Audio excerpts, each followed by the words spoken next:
Call to order. We have 4 present and 3 and remote. Are there any public comments on closed session items? Yes, we have one, Michelle Oregon. All right, Michelle, you're on.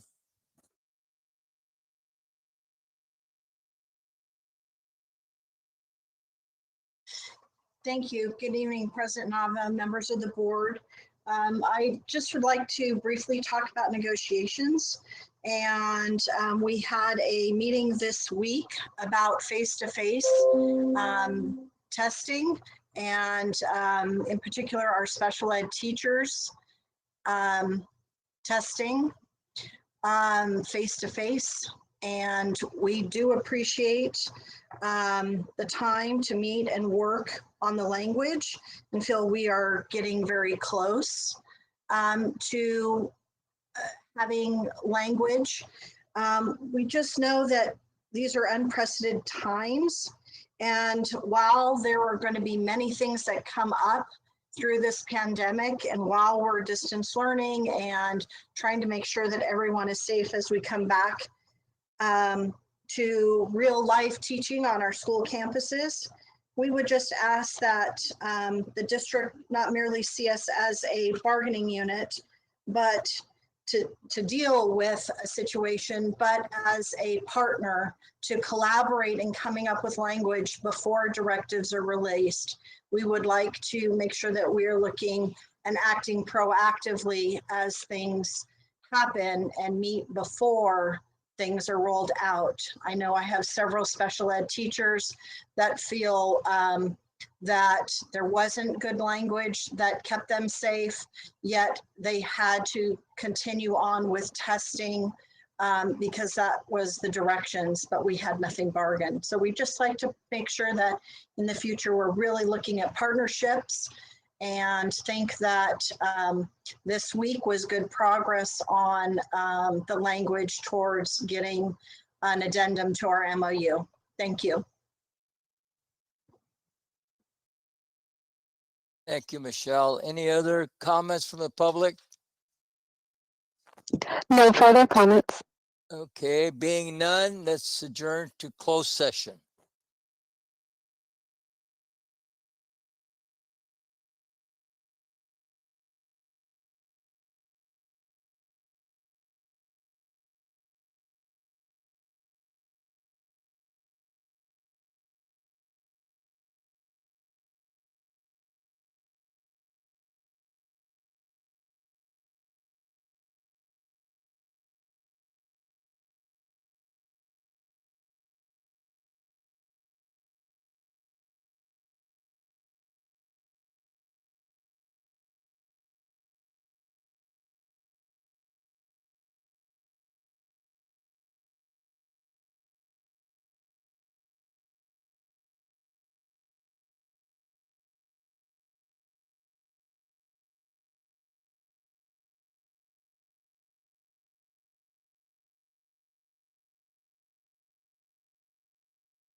No.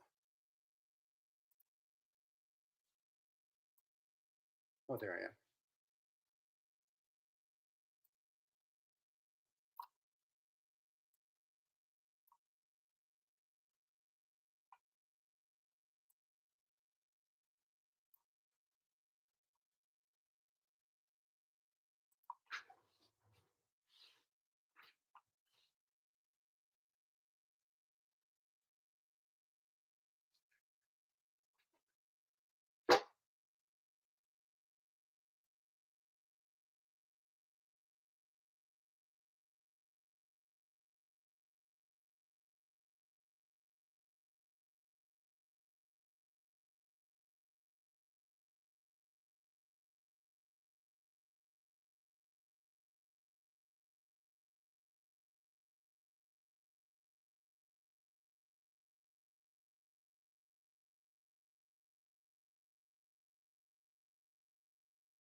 We on?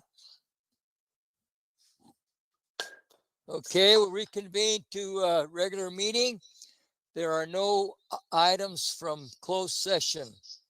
Board members, there's 4 present and 3 on remote. I want to welcome the student representatives. Emma Glenville. Is Emma around? Yeah, I'm here. Hi. Okay. And Haley Escorpizo from McNair. Hi. Hi. I'm trying to Welcome. figure out how to Welcome. turn on Okay, my camera. Okay, would you please rise for the Pledge of Allegiance?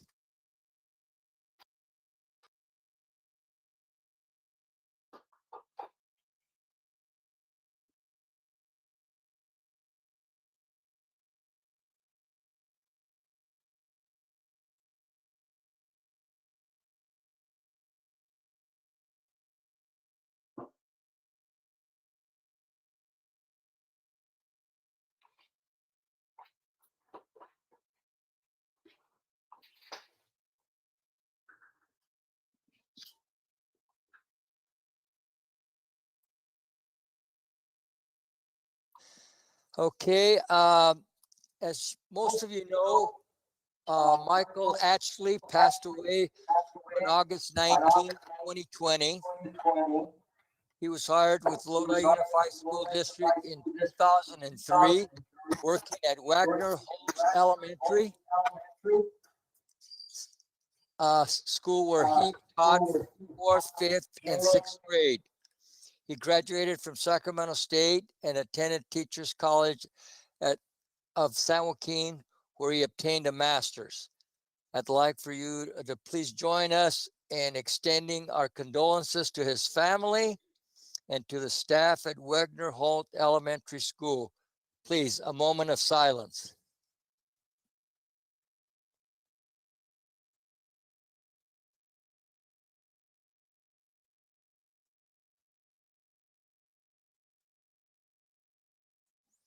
Thank you.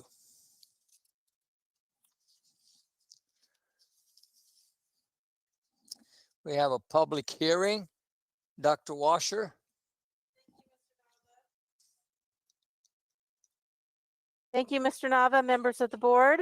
We have a public hearing this evening for our revised process of the LCAP. As you know, that from the health pandemic situation that we're in, the LCAP has been changed to a shorter, more condensed version of the learning continuity plan.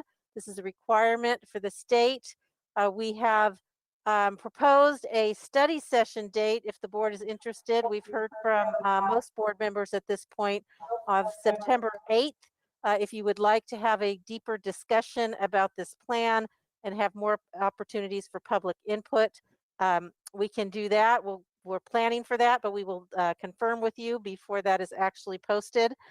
Tonight is the public hearing, and I'm going to turn it over to Dr. Solly for a brief overview, and then you can take comments from the public. Evening, President. Thank you. Good evening, President Nava, Dr. Washer, members of the board. The learning continuity plan, as Dr. Washer mentioned, is going to be in place of the LCAP, what's known as the LCAP previous years. Next slide, please. So you'll remember the California dashboard is informed by data from our school testing results, and we are asked to submit budgets to improve our dashboard as much as we can align our instruction to those needs. And so, due to the COVID, the LCAP has been suspended and it will not be published this year. And the LCAP will not be required. The annual update will also not be required. Next slide, please.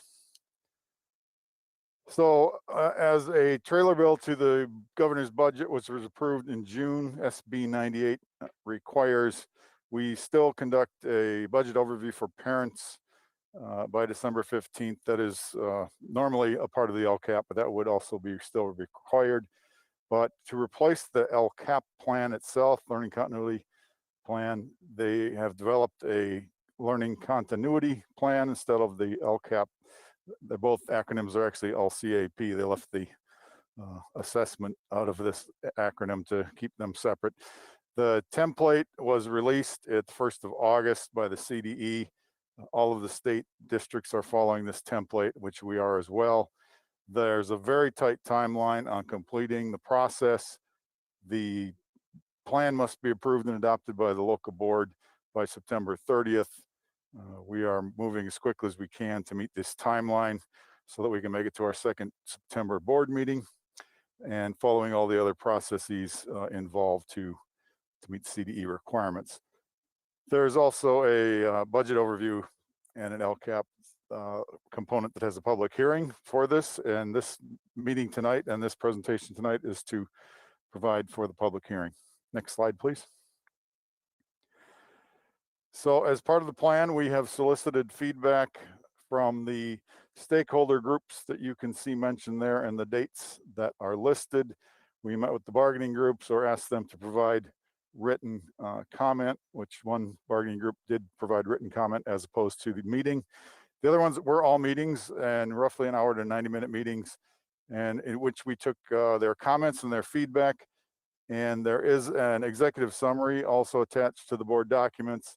And as part of that executive summary, there's 25 pages of actual comments from the stakeholders specifying their requests and ideas for the use of the funds that we were receiving and to address the learning needs of our children. And the Department of Education encouraged remote participation, which we did, obviously, in this similar format to our board meetings here. We had live online demonstration or online meetings.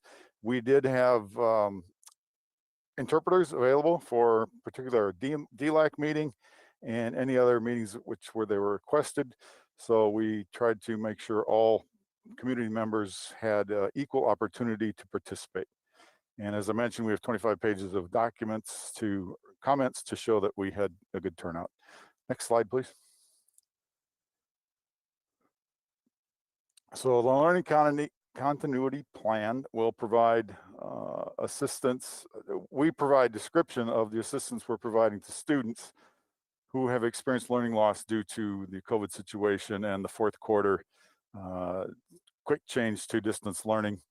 And also we are looking for addressing students of greater risk. Often our unduplicated students are in this situation, and we need to address their needs as well. We will provide a description of mental health services, which are ongoing and are provided by our student services department as well as counseling departments. And also the plan calls for addressing meals to students and the distance learning plan that we are implementing and the support for the unduplicated students, which you see listed there as well. Next slide, please. We are asked to report on how our state and federal funding will support this plan. And the method in which we will be approving district comprehensive support or CSI plans. And CSI plans are typically part of the LCAP as well. So again, this is sort of a mini LCAP, but important point is that the LCAP contains information regarding the entire Lodi budget. The learning continuity plan addresses only the CARES funding, which come in a couple different buckets. There's one called the GEAR fund and the CP and the GP fund. Those acronyms are listed in the template, but it's approximately $26 million in the largest bucket and about a little over $6 million in the second bucket. And the plan does not address the greater LCAP budget, which you would normally be seeing at this time of the year and for approval in previous years. Next slide. So we have received support from our county office. They are leading all districts, county offices in the state through this process, and we provided them a early draft of our plan a week and a half or 2 weeks ago. We received feedback from them just a week ago today, and in that we made some changes. They made some recommendations for some additional content to be included, and they will again receive our plan after board approval or board vote in September, in which they will review the plan and provide feedback. They don't technically approve the plan, but they will be providing feedback. The district will receive the feedback again after sometime in September after they complete the review, and we will consider, as a board, will consider the recommendations that they make and either decide to include or modify or leave the plan as stated. We do not have to accept necessarily their recommendations, but it is there for our input. And then we will consider their feedback, as I mentioned already. Next slide, please. Is that the last slide? That's the last slide. So that's a brief overview, basically trying to express that the learning continuity plan is not the LCAP, but follows similarly in many of the aspects of the LCAP. There is an additional, as I mentioned, executive summary in the board docs with 25 pages of comment from the stakeholder groups, as well as the learning continuity template itself, which we have completed by working with the county office and following their guidance. The plan's 32 pages long, and I'm not certain now if you would like to go through the plan or ask questions directly related to it. In a nutshell, the template addresses the large areas of expenditure, typically PPE, distance learning, meal services, and professional development, and the modifications we are making in the result of the COVID impact on schools. So the numbers are listed under the template, and there's narrative to follow along with to describe the different allocations. So I'm not sure at this time if you'd like to actually walk through the template page by page, or if you just have questions. Mr. Sally, we plan on having a study session on this, so it won't be necessary to go through all the plan right now. Okay. We have it scheduled, Dr. Washer, March 8th. I'm sorry, what I came March? You're contagious. September 8th. Any board member that cannot attend September 8th study session? Okay, we're on for September 8th for our study session. Thank you, Mr. Sally, for the learning continuity and plan. Now, do we have any comments from the public? Yes, we have 4. And Michelle Oregon. Okay. On. Michelle, you're on. Good evening, President Nava, members of the board. We thank the district for, and we know the giving input and getting input in a virtual sense was challenging at best. Want to thank Rafael Ceja and Robert Solly for giving Leah the opportunity to have a virtual meeting on those topics. Things that we still have questions and high interest in as we move towards, I guess, the September 8th study session is how we will, as a district, address the SEL and mental health of our students and teachers during this time. In reading some of the comments, I would like to assume that somebody's read through all of them. I was quite surprised at the number of comments with parents not getting textbooks. And I thought that not only a device, but students were also supposed to receive textbooks. And I don't know about the board members, but there are many times that I print out that paper to read what it is that I'm working on and need that piece of paper. So it seemed like there was some talk of students needing textbooks. So I hope that we're moving faster on that and looking at getting textbooks in students' hands during this first quarter. As we move forward, there are still concerns on technology, bandwidth, accessibility, and very recently, we're very concerned about the security of our platforms and what teachers and students should expect. So that may need to be added as the recent disruption of classroom activities online, I think is a must. So as we go forward, we hope that those the other was independent study. And as I understood, if a parent wanted independent study, they would be directed towards that right away. I just hope that in those public comments that we aren't waiting on those. Thank you tonight. I guess we'll hear more at the study session. Thank you. Thank you, Michelle. Next. Next, we have Jen Dietrich. Jen, you're on. Hi, I'm a parent in the district. And, maybe I missed it when I did the review of the learning continuity and attendance plan online, but, it didn't look like the district was considering any in-person support for small groups of students. I know that last week state guidance clarified that school districts, even in purple counties that can't reopen for full instruction, that these, districts in these counties are allowed to open for small group in-person supervision and support of at-risk and high-need students. And districts don't need waivers to do that. So I'm really interested in seeing what other districts have proposed around learning hubs or expanded day programs that can provide some in-person support for the students who need it most. I agree that we need to make sure every student has the technology they need to engage in distance learning, but the technology alone won't get all students engaged.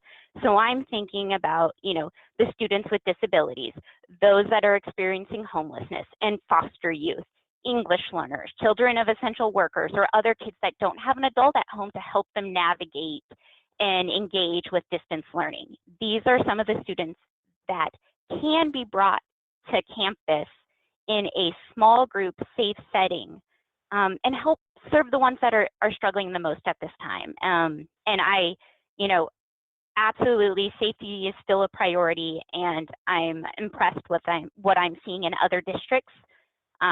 Many districts are reaching out to their community partners to leverage their staff and their funding to help provide this support. So like in Oakland Unified, they're working with their after-school programs, and they've even weaved it into the day so the teachers can have a little break, and the after-school program comes on and provides an enrichment activity for students and helps energize them or connect with them with some wellness or meditation. there are a lot of things out there right now. And we're also seeing in Southern California that many districts are working with their after-school programs and their staff and their childcare agencies to provide in-person full-day care for some of their at-risk students so that they can participate in distance learning and still have a safe place for art, enrichment, exercise, meals, social, emotional support, all the things that we know kids need to be successful. And so, you know, I look forward to the study session, but I really hope that, you know, the district understands that there's more that can be done to help the kids that are falling the most behind. And, you know, the district has the money dedicated to help. So I look forward to hearing more about what might be possible. Thank you. Thank you, Jen. Next, Michelle. We have Deborah Ladwig. All right, you're on. Good evening, President Nava, members of the board, and Superintendent Washer. I just want to thank Dr. Seha again for meeting with our group. We thoroughly enjoyed the process, and we felt like our voices were heard.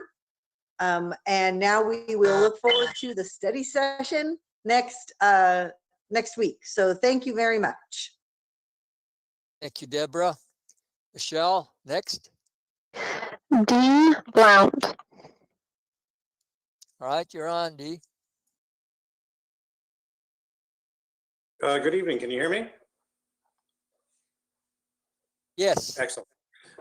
Thank you, President Nava, Dr. Washer, members of the board. I also enjoyed the collaboration that we had with Dr. Seha. There's a couple of points that I'd like to bring to your attention that are real, important to me and to the members of LPPA. The first is that I really think that in this time of stress for a lot of our families, we need to invest in social emotional learning. I know the district has a model that they're looking into, and as we bring students back, I've been talking to a number of administrators who are really seeing a need for social emotional learning. We recommended a few formal programs for your review. There's others to look at, but I think that's something that we really need to put some time and energy into.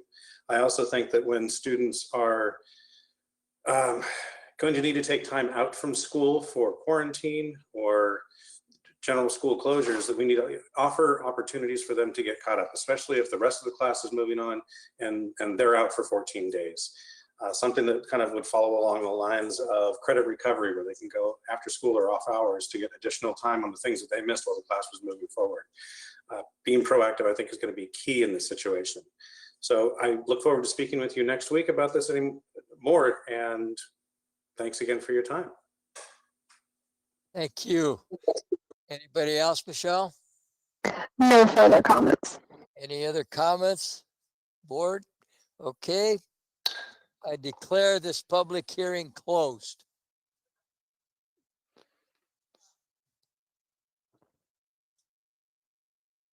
What was that? Okay. All right, next is our superintendent's report. Thank you, Mr. Nava, members of the board. I do have a couple things to share with you, some good news. Let's see, which one is first?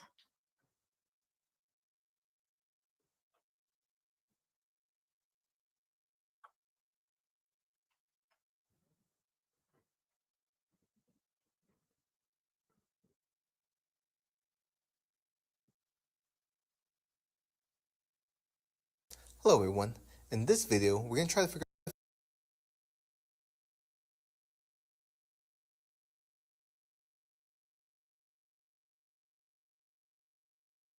Mr. Nava, members of the board, a couple things to share with you tonight. Apologize for the delay. First, I'd like to share a lesson from Mr. Tran's math class at Millswood Middle School. This is an example of one of the innovative and creative strategies that teachers are using to get information to students. So put on your thinking caps and try to remember how to do what slope is and how to calculate slope. And let's see if we can follow along with the lesson. figure out how to find the slope from a graph. So before we get started, what is slope? So you might have heard of this definition of slope. Slope is the rise over the run. But what does that mean in terms of our graph? So taking a look at this graph here, if I want to figure out what the rise is, which axis measures up and down? The y-axis. So typically we define the rise as the change in y. Now taking a look at the run, which axis measures left to right? The x-axis. So typically we define the run as the change in x. So the definition I like to use for slope is a change in y, the up and down, over the change in x, the left and right direction. So let's take a look at a couple of these practice problems. I want to find the slope of this graph here. How do I get from one point to the next? So first I need to find my change in y. So I'm going to use one color for my change in y, red. And starting down here, how many spaces up do I need to move in order to reach the next point? I need to move 1, 2, 3 spaces. So I know that my change in y is going to be 3. Now taking a look at my change in x, I'm going to pick a different color for x. I'm going to use blue. And so how many spaces to the right do I need to move in order to reach the next point? 1, 2, 3, 4. And so I know that my change in x is going to be 4. So the slope of this graph is going to be 3 over 4. And take a closer look at our picture. Notice how I made this little triangle on my graph. I need to follow this triangle in order to go from one point to the next. So try to keep that image in your mind when we're trying to find slope. So here's the second problem. I want to find the slope of this graph here. First, I need to find the change in y. So starting at one point, how many spaces down do I need to move in order to get to the next point? Let's do 1, 2, 3, 4, 5. So it looks like my change in y is going to be 5. But wait, since I'm moving down, is my change in y going to be positive 5 or negative 5? It's going to be negative 5 because I know down is the negative direction. So my slope is going to be negative 5. Now let's find my change in x. So how many spaces to the right do I need to move in order to reach my point? 1, 2. And so I know my change in x is going to be 2. And again, I follow the path of this triangle in order to get from one point to the next. So I know the slope of this graph is going to be negative 5 over 2.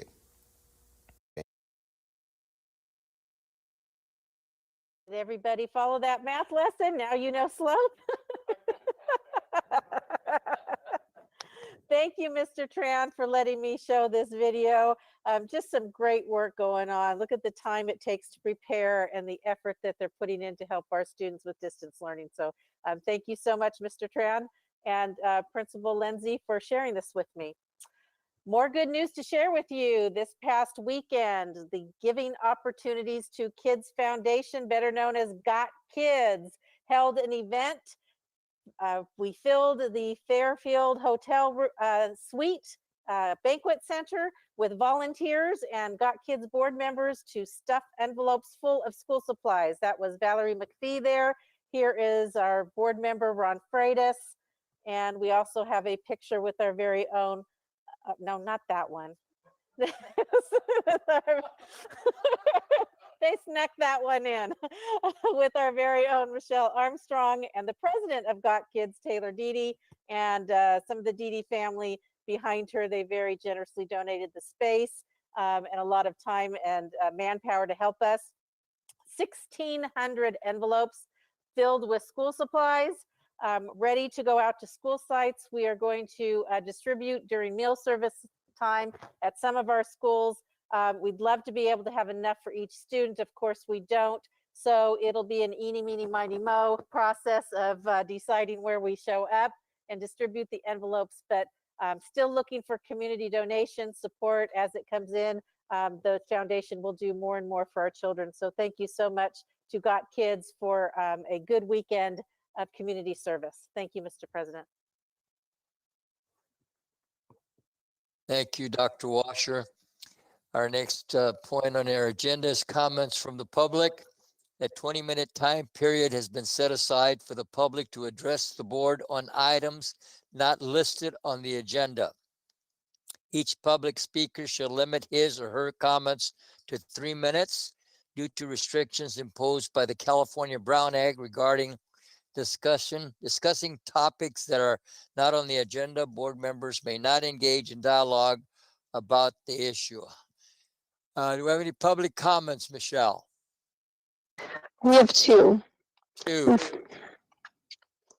First is Natalie Handel. Okay. You're on. Sandal. Good evening, Dr. Washer, President Nava, and members of the board. My name is Natalie Handel, and I teach a K-1 combination class at Houston School. I wanted to speak to you tonight as you're beginning to prepare for phase 2 of distance learning. Over the summer, I thought a lot about the different scenarios of what this year could look like. I had a lot of wonderful plans in my mind for a hybrid with a combo. My pie in the sky plan included allowing my combo to become 2 straight grades. It made so much sense. You see, I was teaching way back when K-3 classes had 31 students, then class size reduction hit. My colleagues and I quickly learned that we could get through so much more curriculum with less students because less students meant less disruptions and redirection. I thought in a hybrid model, I could get through 2 days worth of direct instruction with just 7 kindergartners or just 10 first graders each day. Then on their distance days, I could have them work on their independent work at home. However, my hopes were dashed as school approached and as rosters came out. My class is split into 2 very uneven groups, and it is not even by grade level. 2 days a week, I will have only 3 kindergartners and 2 first graders. That's right, 5 students in 2 different grades. The other 2 days, I will have 4 kindergartners and 8 first graders. This will not allow me to follow my plan, and honestly, I have no idea how to manage this configuration. With 2 grade levels in distance learning only, I'm already working 150 to 200% of what I do in person. With this hybrid configuration, it's going to be more like 300 to 400%, and I don't think I can physically do that. I implore you as a board to direct the district to reconfigure combo classes to be grouped by grade.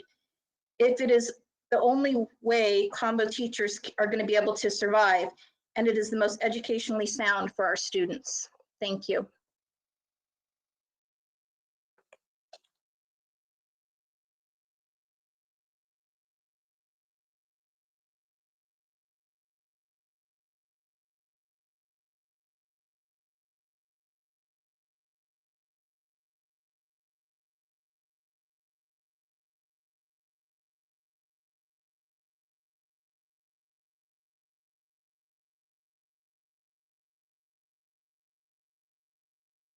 Thank you, Natalie.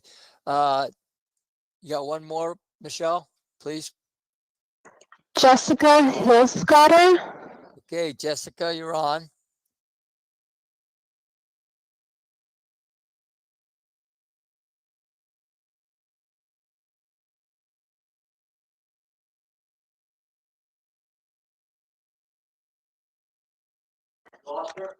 No longer there.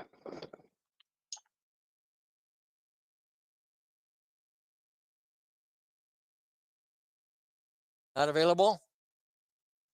Okay, that concludes our public comments then. We're going to have comments from the board. Mr. Knaksack?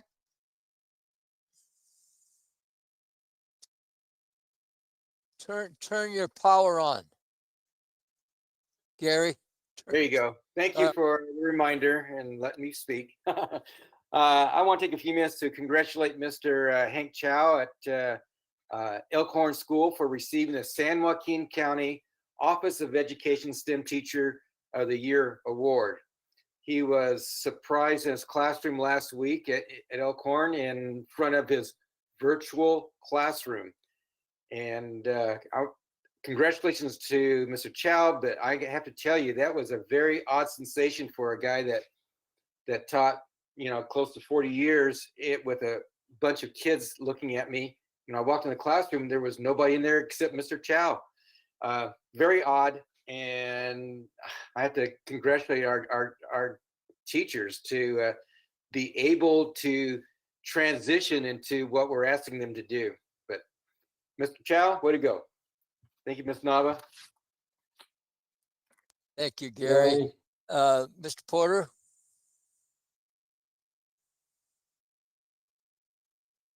Thank you, Mr. Nava. A couple of quick comments. I'd like to thank CSEA for their great work from meals to tech during these trying times. And as always, last but not least, our LEA teachers, what they've done. There was a district administrator that one time said, Lodi Unified is like a big ship and it's hard to turn. I don't see that happening. What I saw was nimble teachers and CSA workers and administrators being able to quickly adapt and deal with this pandemic problem and provide the best education they could given the circumstances. I know there's a lot of criticism on social media from people that really don't understand what it is to teach online, but I know the hard work that you're doing, and I'm very proud to be a part of that. The second part of what I want to talk about is 2 weeks ago, I voted no on Valley Robotics Academy, and I would like to bring that back for our next board meeting. And what I'd like to see is, I'm all about making sure the kids have choices, distance learning, whatever we can offer them, AP classes, shop, whatever that makes them happy, passion, the things that they want to do. I think the Valley Robotics Academy has the potential to be something very good. I think that if we could bring it back to the agenda and that we look at staffing, how it's going to be staffed, the curriculum, I want to see it more teacher driven and less staring at the screen, going through Apex. And I think it's important for us to be able to offer choice to parents at any time for any of our curricula that we have. And I'd like to see the staff, Dr. Washer, be able to put together a good presentation, one that's thorough, that the board would be able to fully digest and look again at our Valley Robotics Academy. I voted no, but I would like to revisit it on the next board meeting that we're having. Is that a possibility? It sure is, Mr. Porter. I'm sure Dr. Washer will put it on the agenda. Thank you, Mr. Nava. That's all I have for this evening. Thank you. Mr. Neely? Thank you, Mr. Nava. First of all, Dr. Walker, can you look into the issue that our speaker brought up about the combo classes? I'm not quite sure how that's working. It seemed to me like she had a great idea and we're not following that. Maybe we should take a look at that and see what we're going to do. So could you prepare something that for us to and get back to us on that? Yes. Second thing is I want to make sure that right now we start looking at, I know we've already started in some ways, but in detail about how we're going to the next step. You know, and I think we're going to have to look at phase 2 as being a hybrid type situation. And we need to start getting those details worked out now because there's a good chance that we're just weeks away from going to that. And we need to be ready whenever we can. So if we could start to work on that and let's start talking about it during the board meetings, that would be great. And the final thing I've got is I am still constantly amazed at all of the things that are going on in our district. As far as this distant learning is going, people have put out so much effort. A good friend of mine, Micah Maroka, I joined his class, his Google Classroom.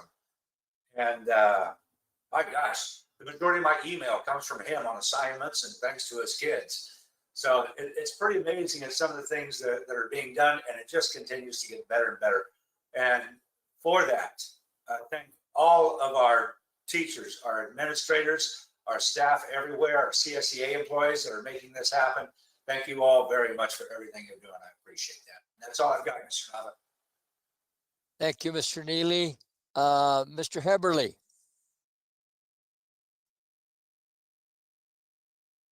There we go. Thank you, Mr. Nava. I too was going to thank the people who are putting in so much effort in the distance learning. It is a difficult time. It's difficult for the parents also. Technology is working hard. Everybody that is involved to try their best to make a bad situation good for our kids. So I won't continue with that. I just want to add my appreciation for people who do that work. Thank you so much. Thank you, Mr. Heberly. Mr. Freitas?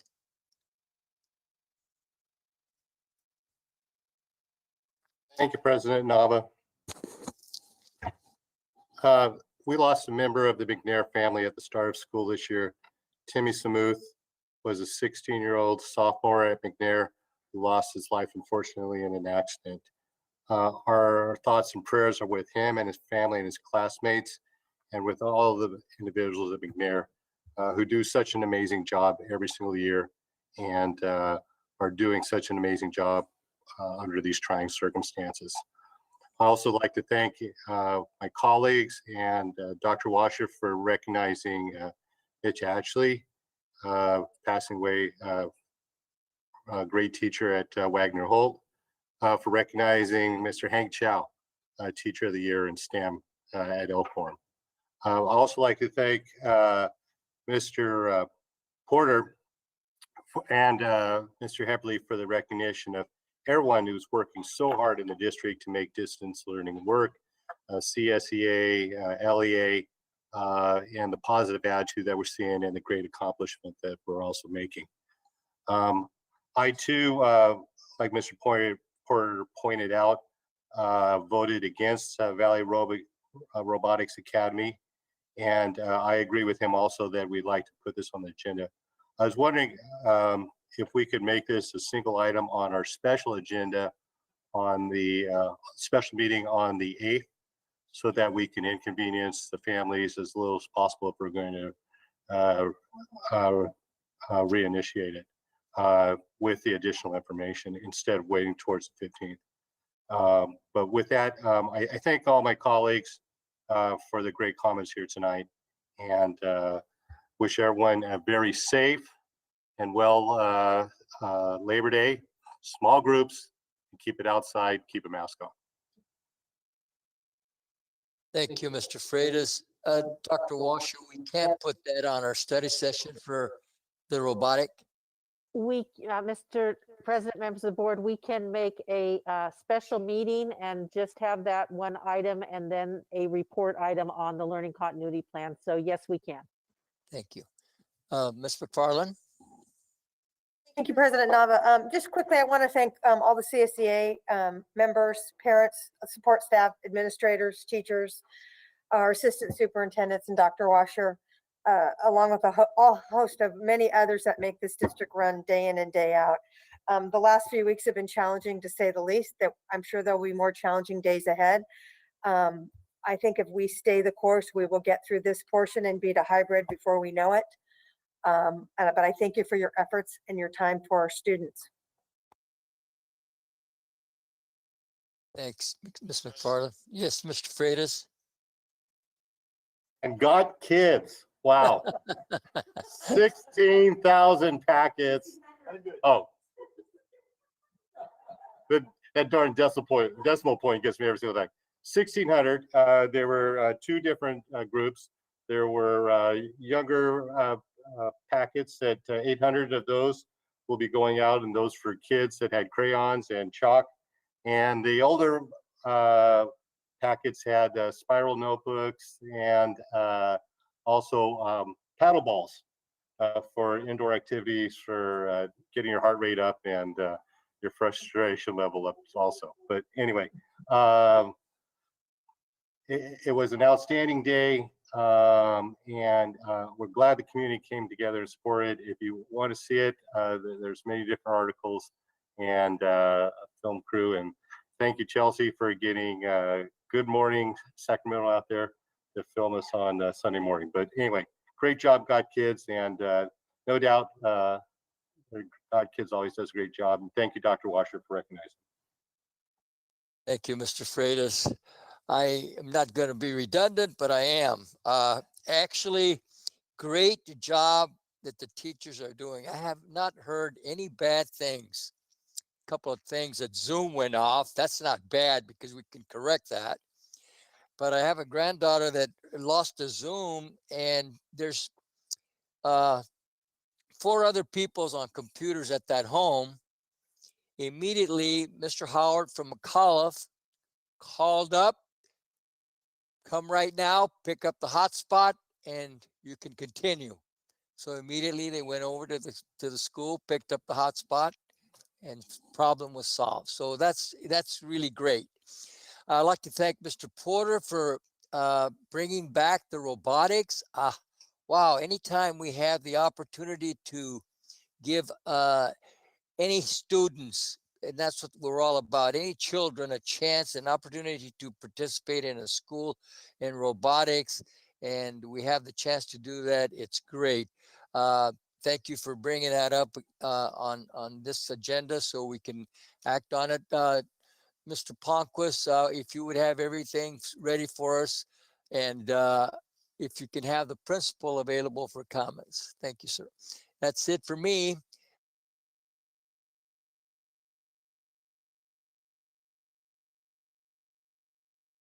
Okay. All right. We got comments from student representatives. Emma from Bear Creek. Emma Glanville, are you there? Hello, I'm here. Thank you, President Nava and fellow board members. Am I just presenting my report? You're presenting your report, yes. Okay, so when it comes to on-campus activities and things we have going on, our student government class in ASB has been working really hard to make sure that students get the word out through social media and emails. We've been working on a virtual club rush, which basically just gives all the students access to learn about the clubs we have, and we think that it's a really good idea in order to keep them connected with school and their peers.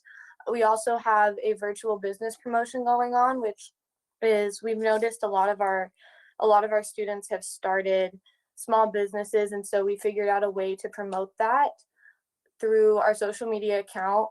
We are also working on getting our freshman elections put together right now for student government to get our freshman representatives in the class as quickly as we can.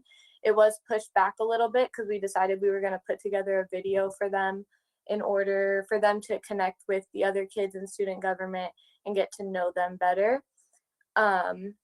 Our leadership classes have also developed a new system of checking in on students, and we've all been given a certain number of students that we are supposed to email and check in on, not in particularly a formal manner, but more of a friendly manner, so that they just know that they have somebody to go to if they're ever lost or confused during school.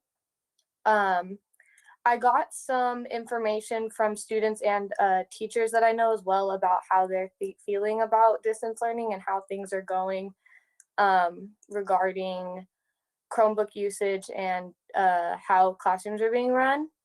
A lot of students have said that they've noticed their Google Classrooms are extremely worse when it comes to connection than Zoom. Zoom has seemed to work a lot better for people.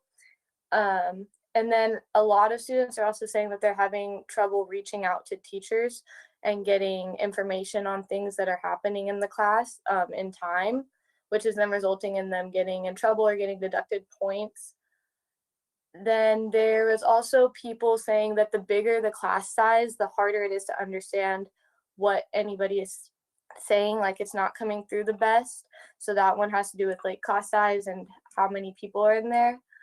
Other than that, though, the students have been saying that teachers are doing really good at making sure that everybody understands how to use the technology and how to use Zoom, and teaching students how to share their screen, turn off their mics quickly. But other than that, I don't think I have anything else unless there's something that I missed. Thank you, Emma. Great report. I have a question. Do your staff, how do you meet? Do you Zoom with your officers? So for meeting with staff, for the most part, I will just email my principal just because I don't, email is just the best for that. But with my student government advisor and our ASB group, we do meet on Zoom. I meet with her separately sometimes just to talk, but then other times we'll be talking, but we'll also leave comment open for other people just so that if any of the other students in the class have comments that they think are very important, we let that bring it up. But for the most part, it is on Zoom or over email if that's what's more convenient for them. Thank you, Emma. Then we have now, thank you for your report. We have Haley Escorpizo from Ronald McNair. Haley? Thank you and good evening, Dr. Washer, President Nava, and members of the board. I'm Haley, ASB President of McNair High School, and I'd like to share reports. Last Thursday, we had a back to school night where our principal, Mr. Dawson, and the counseling department gave presentations to families. And afterwards, parents were able to meet with teachers through Zoom and Google Meets. Also, with our student gov, we've been working on many ideas to bring out our school spirit virtually. Usually we would have this event called Senior Sunrise where the class of 2021 would meet at school and watch the sunrise on the football field. But instead, we actually hosted a virtual senior kickoff where we invited the seniors to share what they were looking forward to during this school year. And we also put together a video compilation of past memories. And right now we're working on our annual club rush by setting up a link tree for all of the clubs at McNair, where students will be able to virtually sign up for the clubs that they would like to participate in. And in regards to student recognition, Alasia Townsell, our ASB president from 2018 to 2019, was actually featured in USA Today for her social justice work in the city of Stockton. Thank you, Haley, for your report. You're the first time to attend our board meetings. Can you tell us a little bit about yourself? Yeah, so I've been in student gov for the past 3 years. Initially, I did not see myself joining student gov at all, let alone becoming ASB president, because I was just a very shy person. But over the past 3 years, I've really grown and I've learned so much about McNair and gained a lot of experience with understanding what qualities a leader has to have and just being able to put others' opinions and needs before yourselves. So being in student gov has just really helped me a lot with that. Great, Haley. I'm glad that you had some high self-esteem about yourself to become a leader like that. Actually, we do have some shy students that are very reserved and not want to speak in front of people, but you have done an excellent job. Thank you for being a board representative from McNair. And I understand that you would want to leave early. So you're excused after your report. Thank you. Thank you.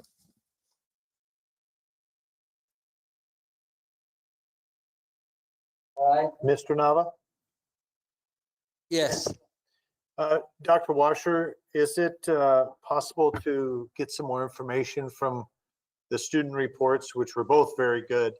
And if there's a technology issue that we can address easily and about the, what was it, Google Classroom, I believe it was. So if we could look into it a little bit and see how we can, as a district, support that, I would appreciate it. Thank you.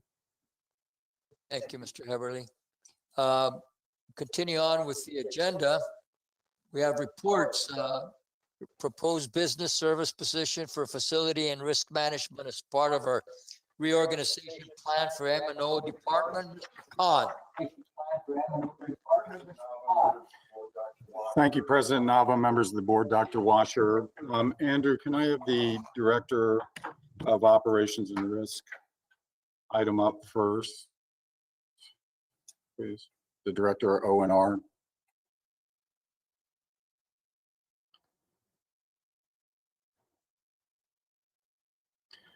Thank you. Can you scroll down just a bit?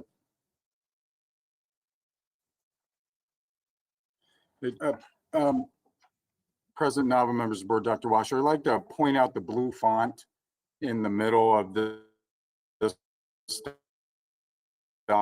document. So this is a proposed job description for a director of operations and risk management.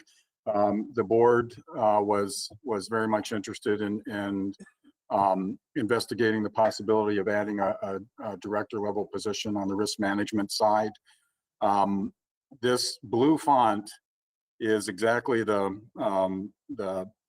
separating line between the board's current job description for director of facilities, which is on the top or above the blue line, and the board's current job description for director of risk management, which is below the blue font.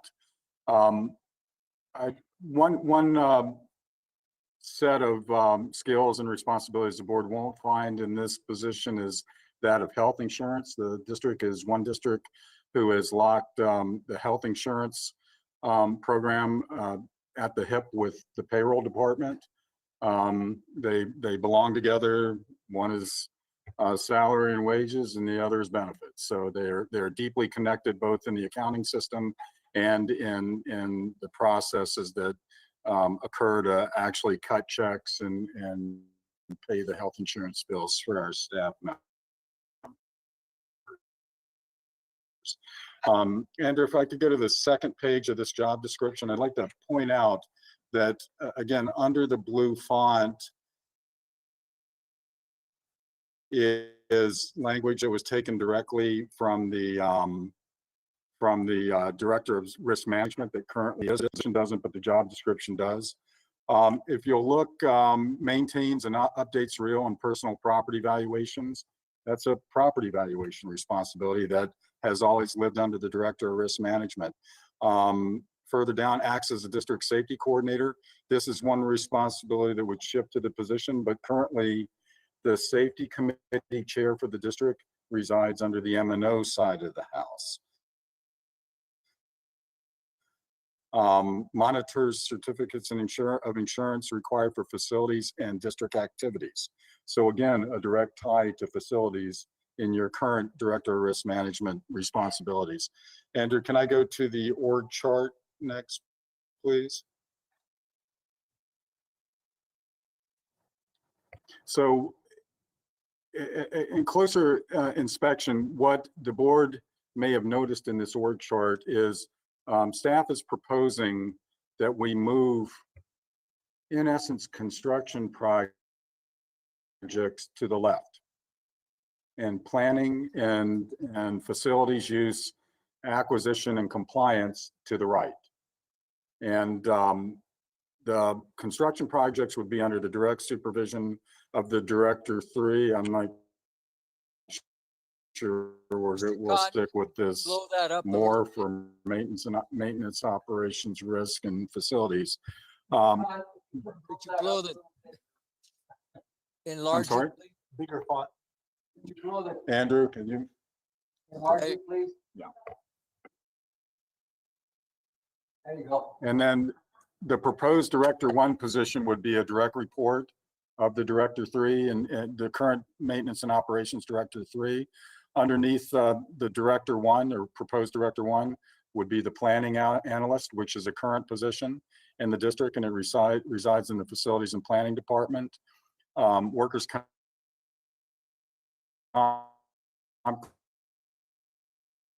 claims analyst and secretary 1, those 2 positions reside in the risk management directly under the auspices of the accounting director controller. On the left, all those positions exist in, excuse me, Andrew, can you go up? Return to the, yeah. So the lead construction specialist, facility planning technician, maintenance and services assistant, and admin assistant currently exist in the maintenance and operations department, with the exception of one of the facility planning technicians. That position currently resides in the facilities and planning. That position, the facility planning technician, is primarily responsible for paying the bills of the construction project, keeping the budgets organized, putting through the recs and the obtaining the purchase order numbers, providing to the contracts, and then making sure the checks get on the warrant list. Again, I'd like to emphasize that there are a lot of cross activities between the current job description for facilities and planning. We would like to, we propose morphing them into a Director 1 of Operations and Risk. This has no budgetary significance or impact, as we currently have a Director 1 Facilities and Planning open. And one last reiteration is the proposal basically seeks to move the hard construction directly under M&O, the Director 3 of M&O, and the planning, the compliance and facilities use underneath the Director 1 of Operations and Risk. I'd be happy to answer any questions. Yeah, Dr. Khan, just one thing. What an acronym. Facility Maintenance Operation and Risk. Wouldn't it be I know. It's a FOR? Where'd you get morph? I can do that as well. It came from my mind, so I take full responsibility. Okay, all right. Next thing before I pull the board here, bullet 3 on the second page. A little typo there, okay? I saw it, yes. Sorry, my apologies. Okay. All right, board members, Mr. Heberly.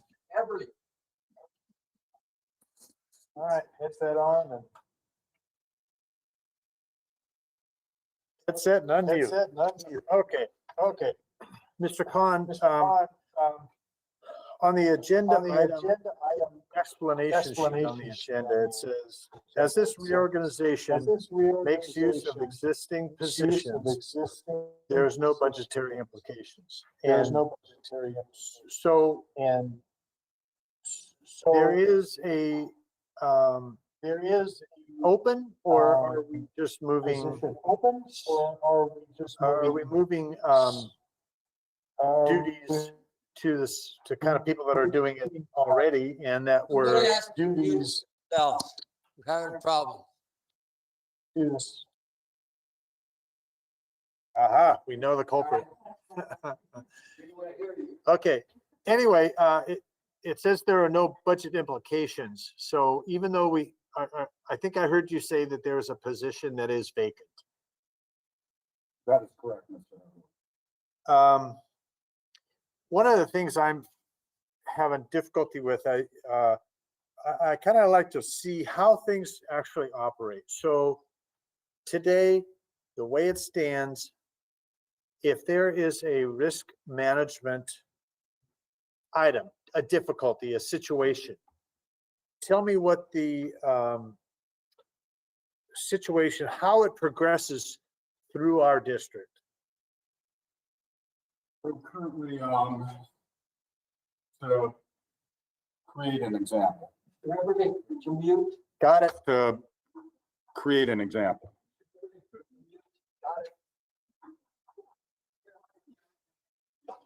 So if there is, say, a failing section of a building, a wall crumbling, or maybe a roof issue, that would go directly to M&O first, right? And then M&O would address through their staff, or they would address through an outside contractor via just a below bid limit contract, a CUPCA contract, or a hard bid. After all that is arranged and the work is begun, hopefully completed quickly, then a claim would be sent to the risk management department to present to our insurer, our self-insured pool. So. And how does the proposed structure change that? Very little. The one difference is, instead of being supervised by the Director 3 controller, excuse me, Senior Director Controller in accounting, this position, that process, the claim process would be supervised by the Director One Operations and Risk. But the M&O side would still continue as it always would. Okay, so I kind of get the facility part of it. I think that's kind of an easier, simpler example. So what if there's something like an exposure, let's say a hazmat release kind of situation?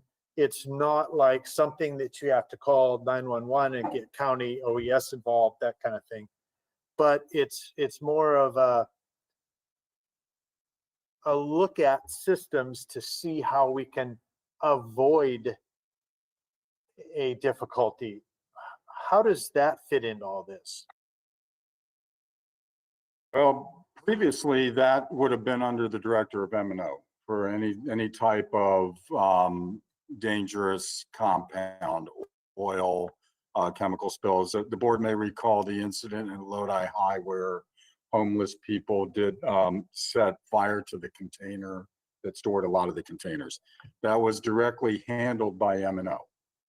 Under this scheme, the process would move up under the Director One of Operations Risk, taking that function, that direct function off of the plate of the Director of M&O, even though the Director of M&O is still overseeing the general process.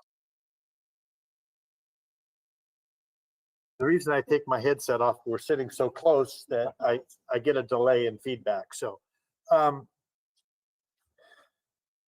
lot of the things I envision, and correct me if I'm wrong, is that a risk manager, their job also is to prevent problems and to have a system whereby they do, I guess, like a facility self inspection and those kinds of things. Is that somewhere within our system? That function is actually performed by district consultants in conjunction with the workers' comp claims analyst right now. Although M&O typically would participate in the site walks to evaluate sites as well. And again, it would change how under the new plan? I don't anticipate it actually changing in terms of the rudimentary responsibilities. In terms of oversight and supervision, it would move away from the Director of Accounting Controller and underneath the M&O Director, but directly reporting to the Director One of Operations and Risk. Okay, now it could be just a perception of mine, but I was under the impression that when the board was talking about a risk manager,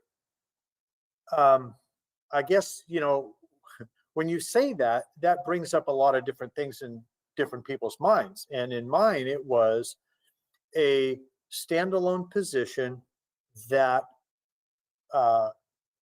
preventing problems, and then part of it is mitigating problems, that was a standalone individual, not blended into so many other things. And again, that could be a perception of mine. I think what we were looking at, and I do not want to speak for the board, but that's kind of what I gleaned from what other people were saying, is that we do have a large district. We have a large employee groups, and we have the availability of a lot of risk. I mean, we have children in our facilities. We transport them on and on. And especially with all the stuff that's going on now, that would be a kind of an added thing. And I kept thinking that it would be somebody who would be like the go-to person for inspections of a facility, for risk assessment. It would be infectious control. It would be the district safety officer and that kind of thing. That way there's a certain amount of expertise and training and know-how for that person, because some of those things that I just mentioned are very specific. And I don't see them falling so much under M&O or planning, that it's a separate position. That's just my take on it. And I don't want to hog airtime, so I think what I'll do is just stop at this point, and let other board members ask their questions, and I'll probably come back. Mr. Freitas?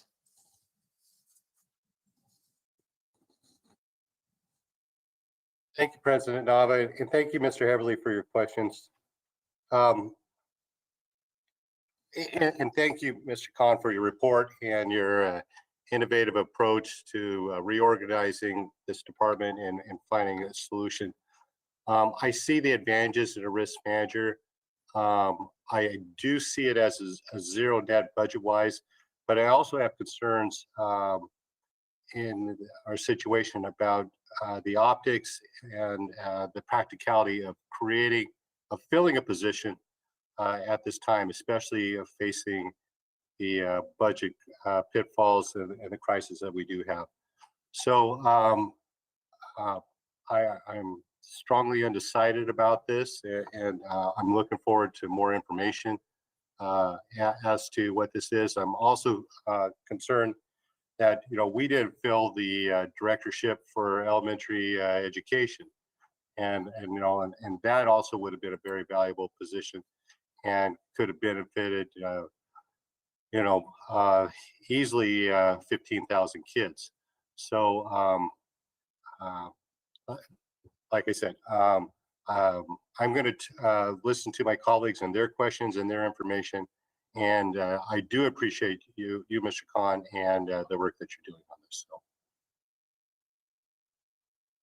Thank you, Mr. Freitas. Ms. McFarland? Thank you, President Nava. Mr. Khan, I appreciate the work that went into this. I appreciate the reorganization. My biggest concern is, I'll just be very direct. I don't know any other way to be. When I want to see a risk manager, it's because of the components that comprise the job of a risk manager. When I look at the education and the background experience on this, nothing to me says I'm educated in an insurance or a risk assessment field. What I see is a wonderful opportunity to fill a position, and by the way, put workers' comp and liability into it. What I see is someone who would take on the position and have no real structure. Now with the JPA, we all know that it's not necessarily, it'll be an overseeing a management position, but I don't see the structure or the background in workers' comp to have the intel in order to answer those questions with the job description that's here. I think if we do not have the financial ability, or at this time it is not, we can't fill a risk management position, then I would be in favor of no. But I do like the structure, and I do like the way it's set up to comprise other things. A workers' comp claims analyst is doing the same job now. I don't see anything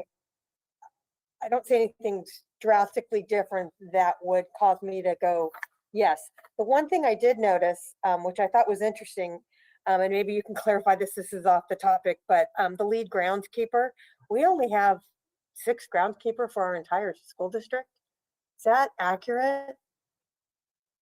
They're not all filled right now, but that's accurate, yes. Okay, I just thought, wow, that's an incredible task. That many grounds for 6 people. That explains some of what I see out there. But I thank you. Thank you, Ms. McFarland. Mr. Knacsack? Thank you, Ms. Nava. Mr. Khan, what do you see as the chief advantage of doing this reorganization, and what do you see as the biggest disadvantage of doing it?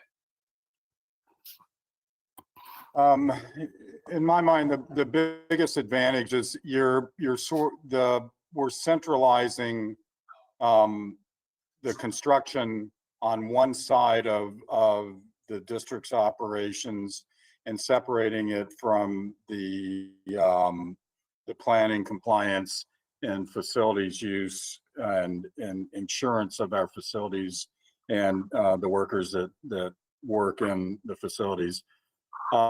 Currently, we have staff in both facilities and staff in M&O that perform the same construction projects.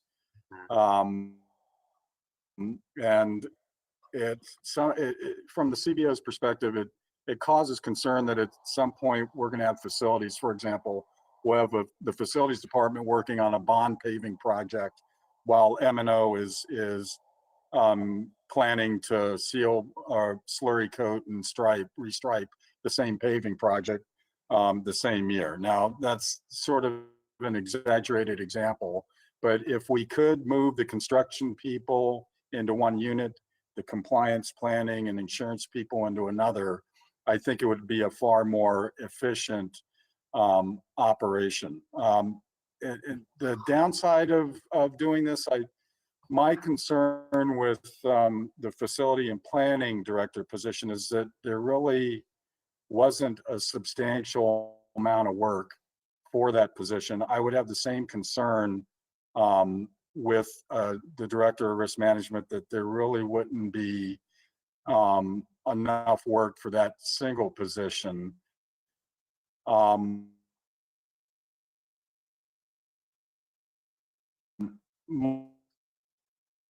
Much of what is being accomplished in terms of communicating things related to the pandemic, and then also the district has quite a bit of service accruing to it via its memberships in 2 of the risk pools. So the biggest concern I didn't hear it. would be to create a department that may lack work at some point in the future. Right now, we're Breaking up. would you like me to repeat anything? That last part, Mr. yeah, Knox you did? had nothing or nothing. So my biggest concern about creating the position is I really worry that for either a director of facilities and planning or a director of risk management, that there simply wouldn't be enough work accruing to those positions. I believe by combining them, we reduce that risk, but still we've left the director 1 position open through, we're currently engaged in $200 million worth of bond projects, either engaged or completed. And it hasn't held us back one bit, so. So let me recap a little bit. So you're saying that if we do this, we're centralizing the jobs, and in your opinion, you think that the whole departments will be more efficient than they are right now. And the downside is we may not have anything for them to do, but that would be the same right now. I mean, if we didn't reorganize, and this doesn't cost, this is a no money involved with this. Yes, sir. Okay, thank you, Mr. Khan. Thank you, Gary. Mr. Neely. Thank you, Mr. Nava. Mr. Connect said, those are great questions. Thank you very much for asking those. I appreciate that. Mr. Khan, you did a great job on this. It is kind of hard to believe that an organization with a $380 million budget, and we've got, what, 4,000 plus employees and all of these things. So we don't have a risk manager. It's kind of tough. I'm thinking that there are a lot of things that we could do with this also, and it might help us eliminate some of the money that we spend on consultants as well. So I'll take this into consideration. Thank you very much for your information. I appreciate it. Thank you, Mr. Nava. That's it. Thank you, Mr. Neely. Mr. Porter? Mr. Khan, thank you for putting this together. I am kind of, I won't use the word befuddled, but I'm confused about the requirements for this job that they're so vast. And I was of the opinion that we would be getting a risk manager for liability and so forth and so on, and all the different things that we do, and some of that we report to in terms of issues with individuals getting hurt and ways we can mitigate that. So I'm kind of in a daze yet. I need to do more research, but I thank you for this. I need to think about it. I cannot vote on this tonight. I need more time to do research, and so I can have a more comfortable decision. But thank you again for putting this together. Mr. Porter. Mr. Khan, on this job description, it's really not a job description. It's examples of duties and responsibilities. That doesn't tell me that the job description is the request of this risk manager, what he does. This is a pocket full of good stuff. If you find an individual like Ms. McFarland said, with the experience and the knowledge and the requirement of a degree that has to do with risk management, and then I could buy this. But to me, examples and responsibility, if you give me a job description, this is what this person is going to do.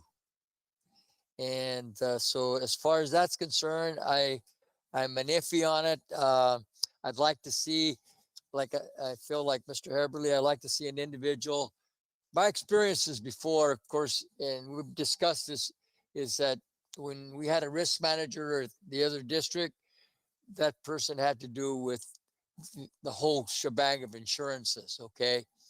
Here, it's not that way in this district because we have the people over here handling their insurance, health insurance and all that. This risk manager wouldn't be involved in that except for workman's compensation and all the other things that happen during the day. So I'd like to see a job description that we need. These are the job requests for this person to take this job. I don't like to see the mixture of the pecking order. I'd like to see a guy that this is it. That's the risk manager of Lodi Unified School District. I'm going to go see him because we need to do this, this, and that. As far as the pecking order here, well, no, we got to go to M&O. Now we got to go to this guy and this. That person as a risk manager should be an independent person that even has some law knowledge, because he's going to deal with a lot of things. So that's my piece on that, sir. Okay. Mr. Heberly, did you complete your narrative on this? Yeah, I did. Thank you so much. Okay. All right. Let's have. Oh, I had a question. I'm sorry. Yeah, I misunderstood. Thank you. I did request, just so that the chart was a little more understandable, is my fault. I didn't put it in writing and send an email. I just kind of mentioned it in passing, that I think it would be helpful if we would apply names to the positions that we have on this. And that could be through just a hot topics, or just send it out whenever it's available. And I kind of want to echo what Mr. Freitas was saying. Right now, the position is budgeted, but not filled. So it's kind of misleading to say that there are no budgetary implications. If a position, whatever the position is not filled during that school year, that budgetary year, that money then drops down to the bottom line. It is not expended. So that answers part of my question, is that it's not the same number of people before currently and in the proposed. It's actually adding a position, filling a position. Okay, very good. So it even though budgetarily it doesn't cost anything, there is a real cost that would not drop to the bottom line. And then to Ms. McFarland's point, I did notice the same thing with the top half of this flow chart and the lower half of this. I was looking at, okay, well, there's still the CRT, and I too caught the groundskeeper, and I said, so this must be one division of it. It can't possibly be 6 groundkeepers for the whole district. But it, sure enough, it is. I'm sorry, I find that absolutely astounding. Anyway, I'll stop there with that. What this does, it does highlight that there are a lot of positions that have yet to be filled from the last budget cuts. And of course, now we're staring at some coming up for the next school year, which is obviously a concern.